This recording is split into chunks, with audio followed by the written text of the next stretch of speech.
Well, a very good evening on the 23rd of January 25.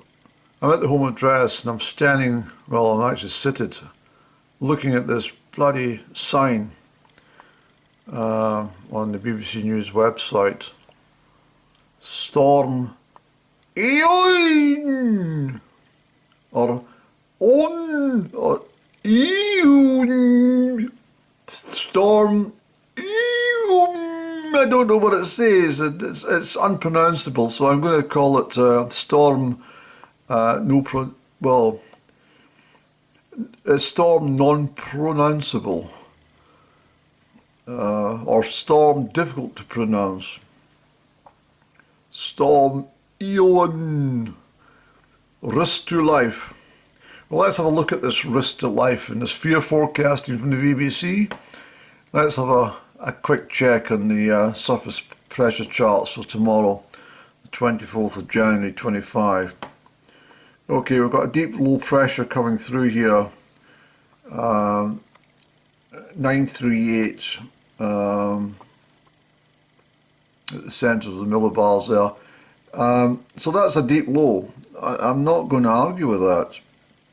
And a low pressure system that low will undoubtedly whip into quite a major storm, actually. But as we can see it tracking through Scotland, remember I often tell you that the maps that the Met Office use here are not not balanced, are they? The latitudinal and longitudinal direction of the UK, well, basically Scotland should be sitting at an angle, from the north, east, south, west, away up here, and Cornwall and that should be down here. It should be stretched out quite a bit, But anyway, rather than split hairs, or split isobars for that matter, let's just think about what's going to happen. The low pressure is going to come straight through United Kingdom. As you can see in the centre here, this is a deep low, and it's tracking northeast. But and these are occluded fronts. So when you get the sort of diamond shape, that's a cold front. If it's got a little hump, it's just a warm front. But when they're combined, that's called the occluded front. So you'll get a lot of shower activity and heavy squalls and rain and stuff like that. And as the main low goes through, it'll pull in some northerly winds, and it should bring in some snow as well. So, but I have to tell you, it's rather ominous of the media, particularly the BBC and the Met Office, to scare the living daylights out of most people. I mean, they're talking about closing schools and all the rest. Well, I mean, what sort of message does that give to the children? Like, every time there's a bloody gust of wind or a flake of snow, they've got to, stay indoors and not go anywhere. I mean, they're going to carry that through into the teenage years and on to adult life, and who the hell's going to get them to go to work? I'm not going to work today, it's snowing, or it's I'm not going to work today, it's a bit windy, or it's a bit wet. Do you know what I mean? It's ridiculous. And I mean, people in the North Sea oil rigs have to work in all weathers. There's trawlermen out in all different conditions having to work. There's people in the, keep the country ticking over in all weather conditions. So, I mean, they keep the supermarkets open, but they close the bloody schools. But if you get my drift, it's anyway. What we're talking about here is the weather system itself. So as it tracks northeast, it'll pull in these much stronger west to northwesterlies. Does it let me go through far? How far is it? Well, I mean, it's only lasting about 26 hours, this system. And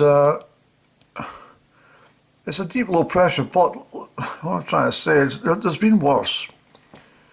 I mean, 1990. I remember one actually when I think about it, 1978.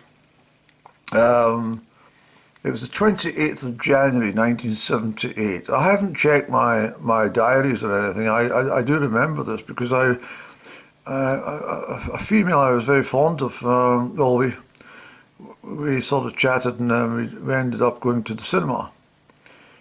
And when we went in, it was a stormy night. It wasn't terribly bad, but when we came out of the cinema, it was bloody about 3 feet of snow. And I only had a denim jacket on, and she wasn't really dressed for any. Well, people didn't really wear big, massive amounts of clothes, even the winter time back in the 70s. Most people just wore denim. And in fact, I don't even think anyone wore sort of hats or wore gloves or scarves that I can remember. Certainly older people did, but not the youngsters. But anyway, so she had to get back to a village 3 miles away from the town. I'm trying to think if the cinema was closed down. It wasn't. I just think that they continued to air the movie. I can't remember what movie it was. Didn't pay much attention anyway to the movie. But when we came out, it was a terrible blizzard, and I do remember that one. But I also remember the one in 1968 or 69, was it any? Up at Granny's, and bloody hell, I can still remember all the noises of everything, and the house was moving.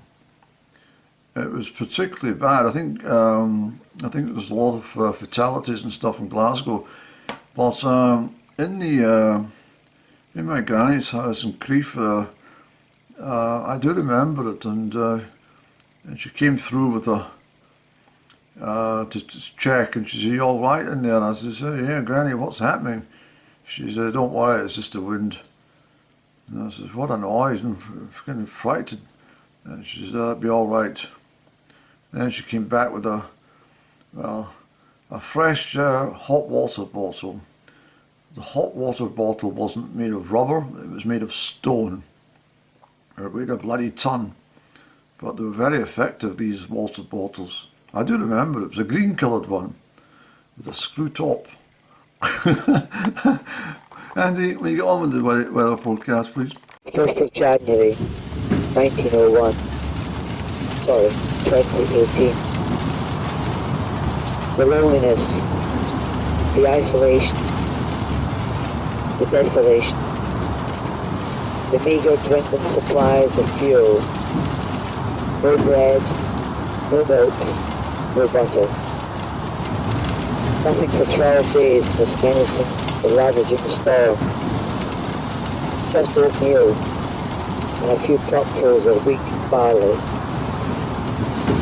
The cold, the dark, the emptiness. Only the wall clocks cut off the silence from being absolute, but from the relentless wind and sea. The careful winding of the mechanism, the slow methodical turning of the key. The chimes of each passing hour in this relentless storm, relentless, awful season. The chimes of dull, heartless, monotonous groan, interrupted only by the slow, timeless gong of the ancient Westminster clock that dips the mantle of a frightened seabird, clinging to wave-lashed rocks and pounded by the incessant waves of another encroaching storm that form like snow-clad mountains with endless valleys as waves. The melodic sound of the mouth organ, the comfort, the uneasiness of the long, mysterious night. The moon, eager to show her face through the black veils of rain, and sleep from a blotched, soup-coloured skyline. The wind, whose brisk hush has become a song of woe, a breath wild and frantic upon the rock below. It spills sea froth way over the tops. This marching, aching storm furthers her advance, spilling hail against glass like gravel from 1,000 murky hands. One pipe of tobacco, a penultimate smoke. The clanging bell, the barometer gauge has fallen. It is only I and the sea.